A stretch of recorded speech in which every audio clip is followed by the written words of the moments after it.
YellowKorner is probably the hottest art prints gallery in the world right now because, let's face it, they have an amazing brand and some amazing artists, as you can see, to work with. But this world isn't always fair. There are weak artists who sell a lot of art because some people know how to hype them up, while other artists, often very good ones, don't sell anything and have to skip their weekend plans because of financial constraints. Today I like to take a look at YellowKorner to see if they are the real deal or if they're the type of gallery that likes to hype average artists up and in doing so kind of screwing over collectors. My name is Dries Ketels and I can promise you that after watching this video you will know everything you need to know about YellowKorner.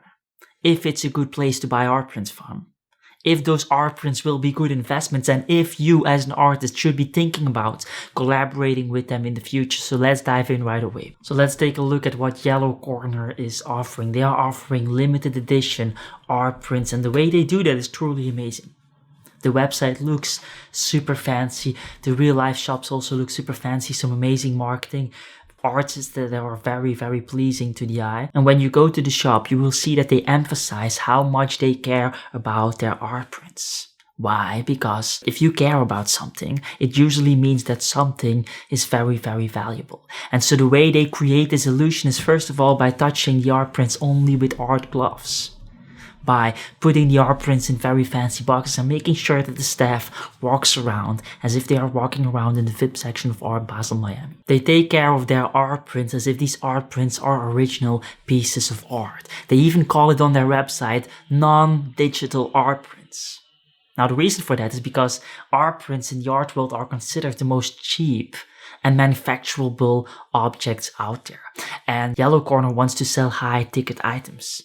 The highest prices I've seen was around €5,000 without taxes and shipping, which is fairly expensive for relatively unknown photographers with art prints that could be printed hundreds of times and still be limited edition. And so I can understand that they want to make it seem as original as possible and call it non-digital art prints, but are these prints really non-digital? So let's think about this for a moment. These are photographs created with DSLR cameras. Digital cameras, creating digital files that are then manipulated with digital programs such as Lightroom and Photoshop, then sent digitally over the internet to be processed manually, by the YellowKorner staff on digital computers, and then sent digitally again to the printers on which they are so-called printed in a non-digital fashion.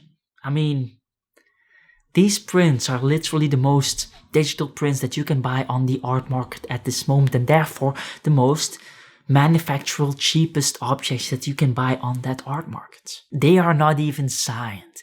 These are limited edition art prints, not signed limited edition art prints, okay? I'm not saying that calling these prints non-digital prints is misleading or deceptive or anything like that, but considering that there was no time in the entire history of the human race where prints were more digital than these prints that they are selling, it is safe to say that Da Vinci is rolling in his grave right now and that Andy Warhol is rethinking his whole concept of the factory as we speak. Now, should it be me that is deciding whether or not these prints are digital? No, of course not. You guys should be deciding. And so let's play a little game. Let's do a poll.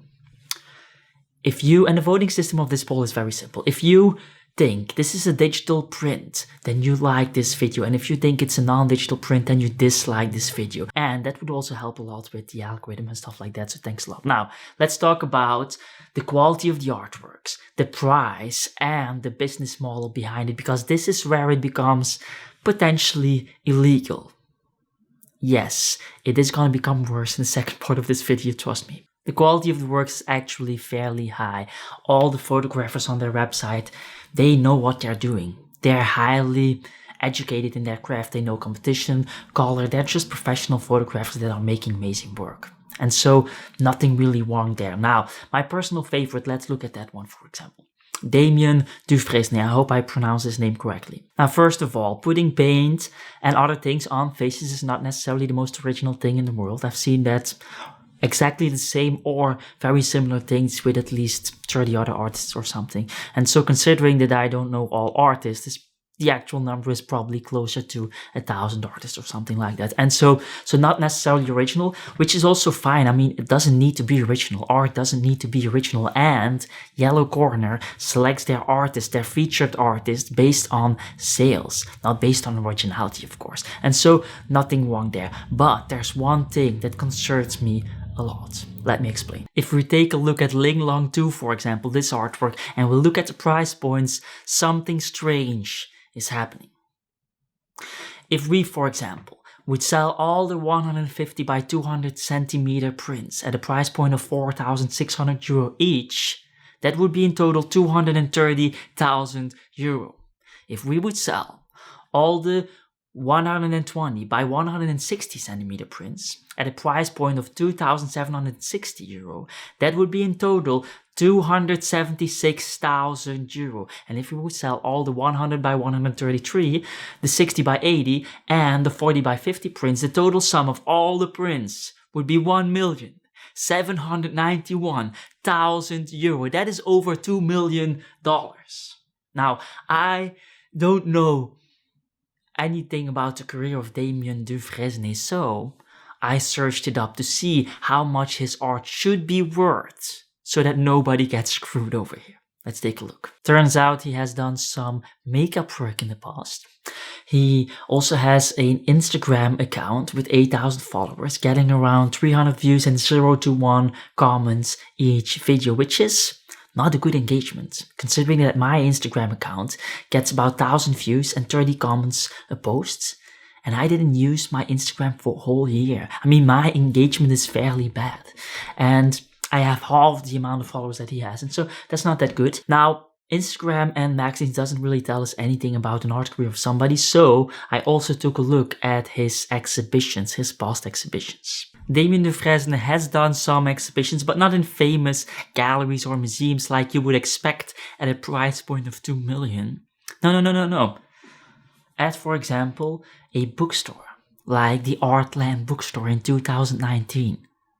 Now, if we would compare this career to, let's say, an average artist, me, for example, I have won dozens of awards for my art. I've also exhibited my art worldwide, globally in famous art cities like Buenos Aires, Berlin, Milan, Brussels, London.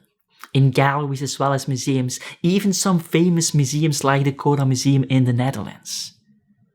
And I'm not saying that to brag. I mean, I'm not even represented by a gallery at this moment. My career is by any means average. But I also don't pretend that my work is worth 2 million.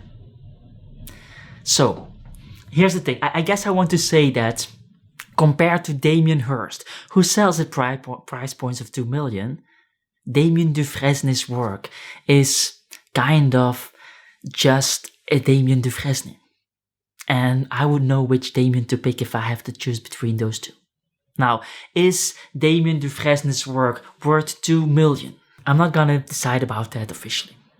But I am very, very curious to what you guys are gonna say in the comment section about his work, whether or not it is worth 2 million. Million? Now, we could also be talking about other platforms, other websites to sell art prints online. But that would be another 10 minutes, and frankly, completely different video, so we're not gonna do that, I'm very sorry. Because we already did. It's called 6 Best Print-on-Demand Websites for Artists to Sell Art Prints Online. You could be watching that right now. My name is Dries Ketels, and take my advice or my critique with a grain of salt, because the truth is that if there would be a gallery that would be able to hype my work up and sell it at outrageous prices way higher than my art deserves, I would take that opportunity as well. See you around. Subscribe. Ciao, ciao.